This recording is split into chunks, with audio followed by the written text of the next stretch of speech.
Assalamualaikum warahmatullahi wabarakatuh. Kami dari kelompok 4 ingin mempresentasikan hasil dari analisis kami dengan topik fungsi hash pada kriptografi.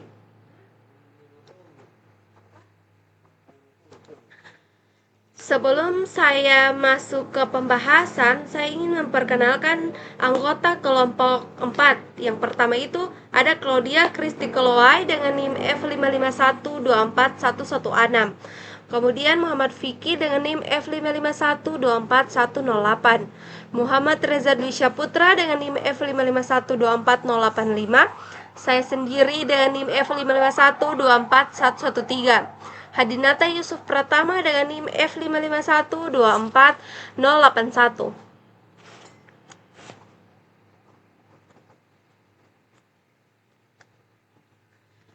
Baik, sebelum saya memulai penjelasan, saya ingin memperkenalkan diri dulu.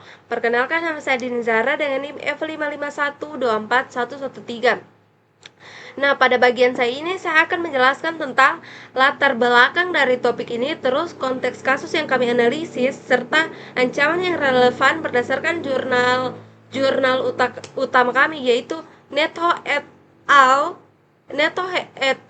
Tahun 2024. Sebelum masuk ke konteks kasusnya, saya ingin menjelaskan sedikit apa itu fungsi hash dalam kriptografi.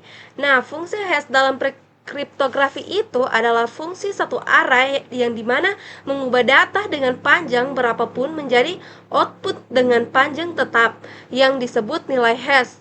Fungsi ini bersifat satu arah, yang artinya dari nilai hash tidak bisa dikembalikan ke data aslinya. Terus fungsi hash ini juga dia digunakan dalam berbagai aplikasi keamanan seperti tanda tangan digital, penyimpanan password, terus juga verifikasi integritas data. Nah, kita masuk pada konteks kasusnya. Yang pertama itu ada jenis sistem, yang dimana sistem yang kita analisis ini adalah sistem autentikasi yang dimana berbasis web server, yang dimana dia itu memverifikasi identitas pengguna melalui username dan password. Terus dia menggunakan PHP, Apache, dan database MySQL. Terus yang kedua itu ada pihak terdampak, yang dimana dalam pihak terdampak ini ada dua pihak yang langsung terdampak jika sistem ini tidak aman. Yang pertama itu adalah pengguna terdaftar terus mempercayakan kredensial pribadinya itu. Terus yang kedua itu administrator sistem. Yang kedua itu administrator sistem, yang dimana dia bertanggung jawab mengelola database yang sensitif. Dalam jurnal Neto itu dia mencatat kasus nyata itu ada 500 juta data pengguna LinkedIn itu bocor karena hash SHA-1-nya itu berhasil dipecahkan menggunakan rainbow table. Terus poin ketiga itu ada konteks organisasi. Terus banyak organisasi dia masih simpan password terus dalam bentuk plain text dan menggunakan algoritma hash yang usang seperti MD5 dan SHA-1. Terus pas diuji dia membuktikan bahwa GPU modernnya itu mampu memecahkan password 6 karakter ini hanya dalam 49 detik.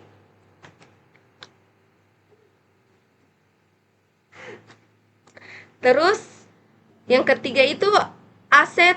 Terus pada slide selanjutnya itu aset utama dan ancaman relevan.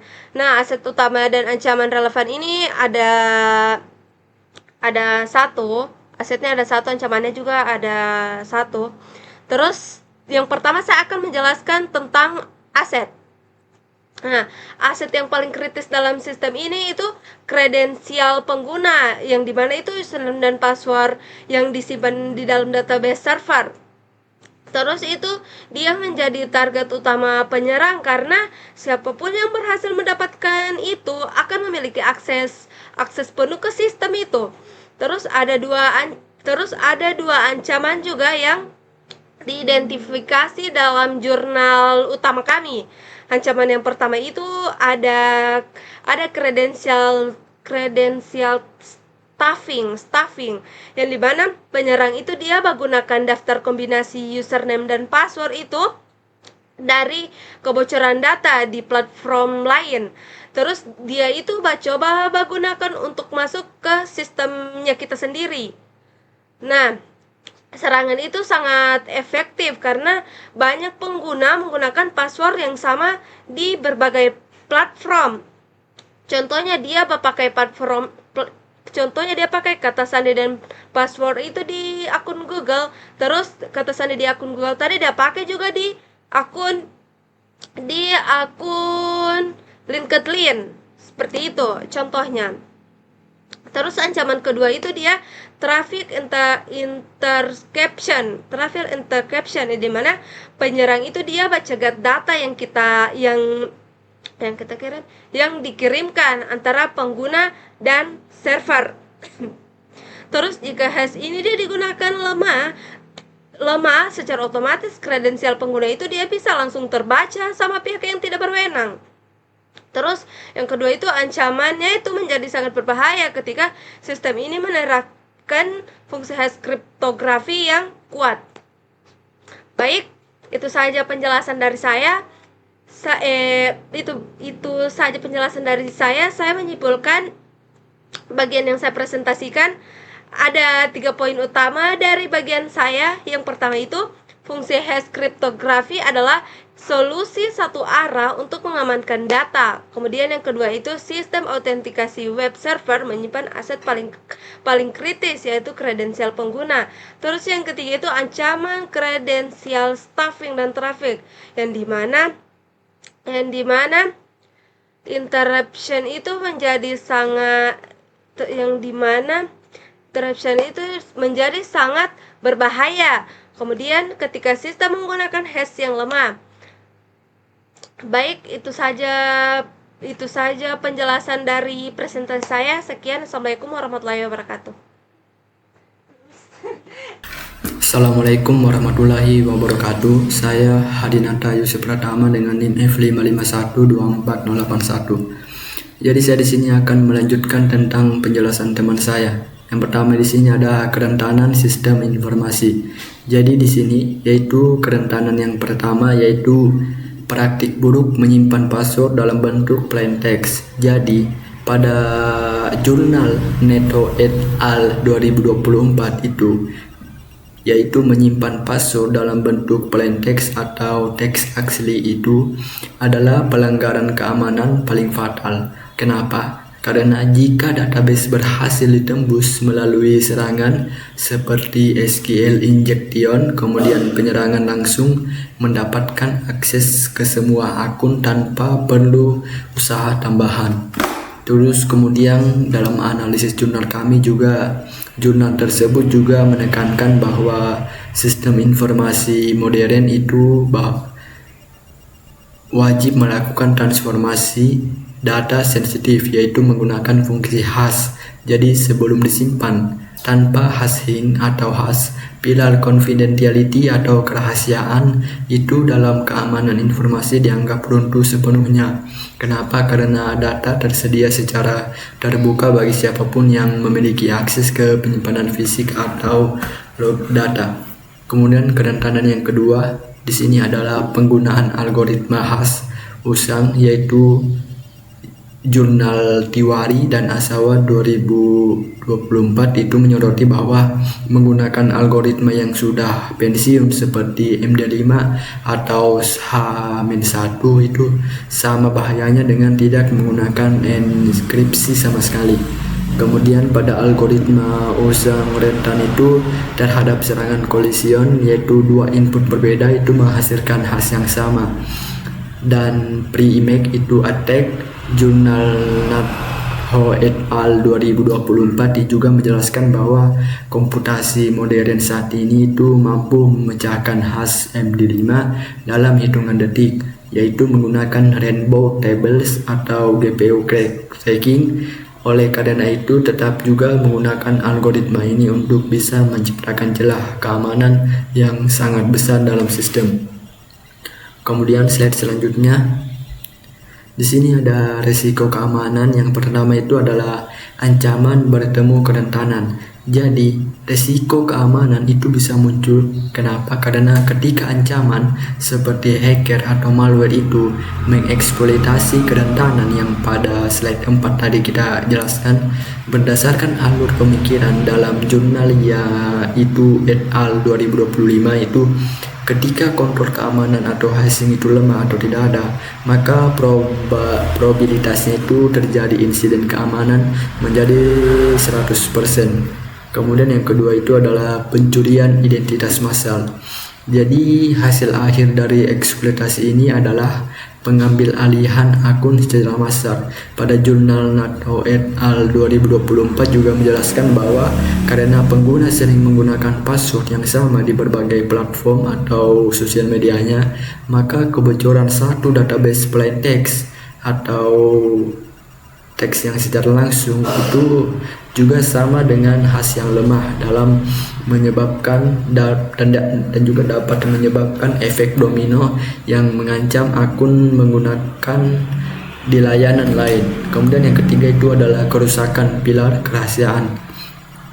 Jadi dalam konsep CIA triad yang disinggung secara implisit dalam jurnal-jurnal yang kami gunakan itu, ada aspek kerahasiaan adalah pilar yang paling terdampak. Kenapa? Karena ketika data pribadi dan kredensial itu bocor, maka privasi pengguna juga akan hilang selamanya. Kemudian pada jurnal yang et al. 2025 juga menekankan bahwa integrasi sistem secara keseluruhan itu akan diragukan jika kerahasiaan data juga tidak lagi terjamin. Maka hal ini juga tidak hanya merugikan pengguna secara personal, tetapi juga merusak reputasi penyedia layanan secara permanen di mata hukum dan publik. Kemudian sekian dari presentasi saya, selanjutnya akan dilanjutkan oleh teman saya. Assalamualaikum warahmatullahi wabarakatuh. Perkenalkan, nama saya Claudia Krisikoloai dengan NIM F5512416. Pada video kali ini saya akan melanjutkan pembahasan dari rekan saya yaitu Hadinata. Di sini saya akan menjelaskan tentang analisis komparatif performa, kriptografi, dan brute force.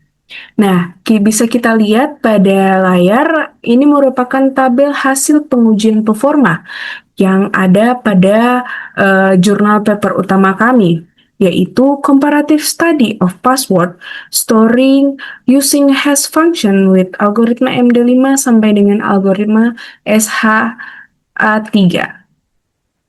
Nah, di sini kita buka dengan data. Bisa kita lihat tabel ini merupakan bisa kita lihat dan kita perhatikan pada algoritma MD5 dia hanya butuh waktu 0.00903 milidetik untuk memproses data. Nah, jika kita bandingkan dengan algoritma SHA-256 yang hanya butuh waktu 0.04590 milidetik. Nah, kalau kita berpikir secara umum atau secara logika, cepat itu biasanya bagus. Tapi di dunia kriptografi ada sebuah fenomena yang kita sebut sebagai paradoks kecepatan. Nah, kalau kita analogikan, bayangkan sebuah pintu rumah. Jadi, algoritma MD5 itu ibarat pintu dengan kunci yang sangat ringkas dan ringan. Saking ringannya, seorang peretas itu bisa mencoba atau menduplikat sejuta kunci hanya dalam waktu 1 detik. Ini yang kita sebut sebagai serangan brute force. Karena kompleksitas matematis MD5 itu terlalu rendah, peretas itu tidak perlu pusing. Mereka itu bisa mendapat password pengguna kita secara massal dengan biaya komputasi yang sangat murah.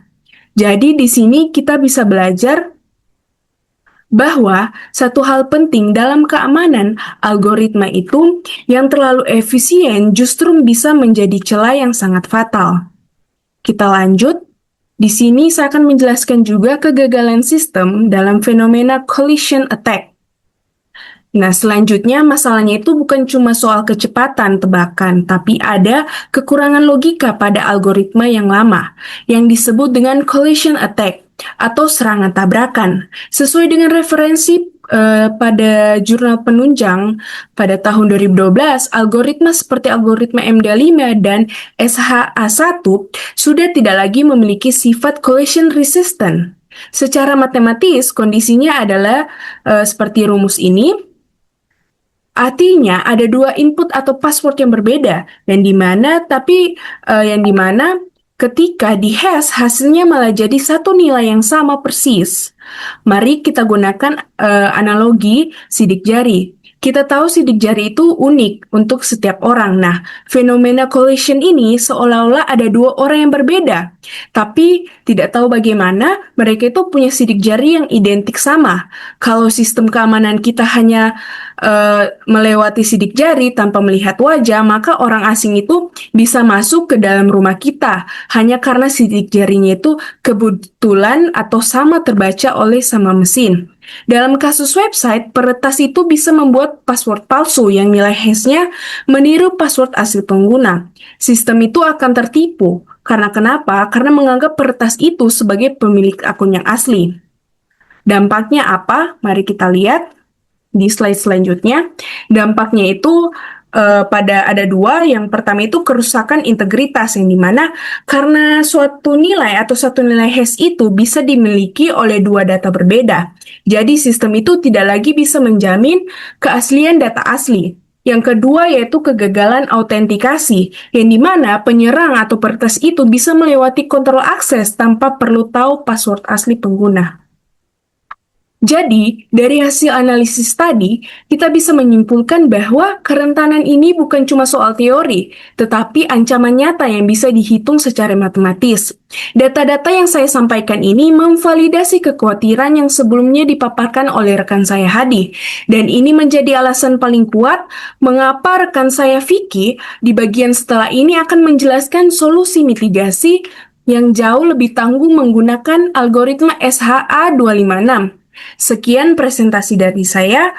Lebih dan kurangnya saya mohon maaf. Assalamualaikum warahmatullahi wabarakatuh. Terima kasih. Perkenalkan, nama saya Muhammad Vicky dengan NIM F551-24108. Saya akan menjelaskan tentang pemetaan, kriptografi, autentikasi, dan kontrol akses. Nah, di sini kita bagi implementasinya menjadi 3 poin dasar. Yang pertama itu soal prinsip kriptografinya.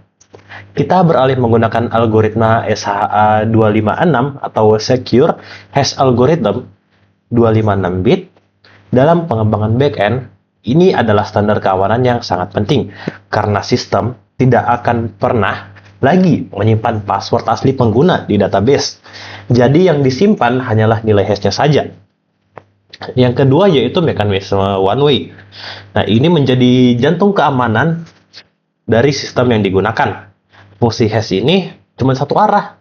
Jadi, secara matematis mustahil untuk siapapun yang mengembalikan nilai hashnya menjadi teks password asli. Jadi, kalaupun misalnya data passwordnya yang di database itu bocor, penyerang itu cuma dapat kode hashnya saja dan tidak bisa digunakan untuk membobol password. Yang ketiga itu proses autentikasi. Pertanyaannya, kalau misalkan dia one way tadi, bagaimana user bisa login? Nah, di sini user memasukkan password di halaman login. Kemudian itu sistem melakukan hashing pada input yang ada di situ. Nah, hasil hash dari input tadi dibandingkan nilai hash yang sudah ada di database-nya. Kalau nilainya sama, berarti passwordnya benar. Nah, cara ini digunakan supaya server bisa memvalidasi user tanpa perlu tahu passwordnya. Nah, selanjutnya, kalau pakai sistem tadi, apa saja dampaknya tetap terhadap keamanan organisasi secara keseluruhan.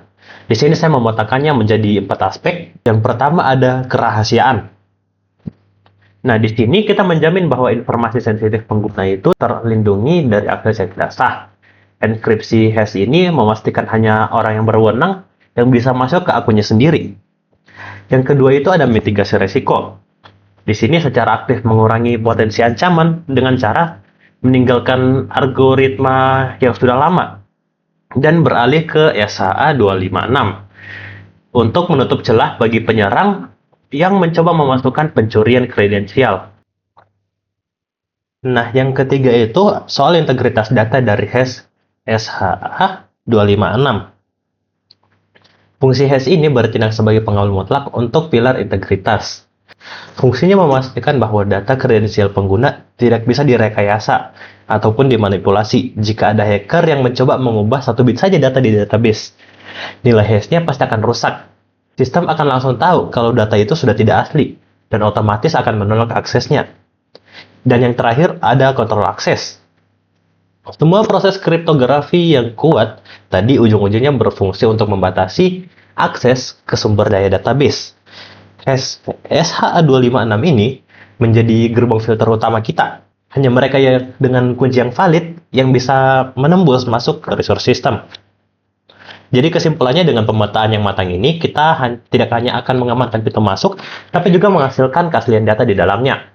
Tapi apakah SHA-256 saja cukup? Masalah itu akan dijelaskan oleh teman saya. Itu saja dari saya, terima kasih. Baik, Assalamualaikum warahmatullahi wabarakatuh. Perkenalkan, nama saya Muhammad Reza Disa Putra dengan NIM F55124085. Di sini saya akan membawakan kesimpulan dari materi kelompok kami yang berjudul fungsi hash pada kriptografi. Nah, pada saat ini kita itu sudah menggunakan versi SHA-3. Nah, versi ini tuh versi yang saat ini masih terbaik, yang paling tahan antara serangan-serangan. Tapi fungsi ini juga harus dipadukan dengan password yang kuat dan juga teknik salting dinamis. Nah, untuk tambahan juga teknik salting dinamis ini sebenarnya adalah teknik yang dimana dimana itu akan menambahkan sebuah teks atau huruf acak itu random. Nah, apa sih kegunaannya? Kegunaannya itu untuk misalnya ada pengguna atau orang gitu yang secara kebetulan mempunyai password yang sama. Nah, fungsi salting itu agar hashnya itu tidak identik antara keduanya. Karena passwordnya sama, jadi hashnya harus berbeda. Nah, itu aja kesimpulan dari kami. Assalamualaikum warahmatullahi wabarakatuh.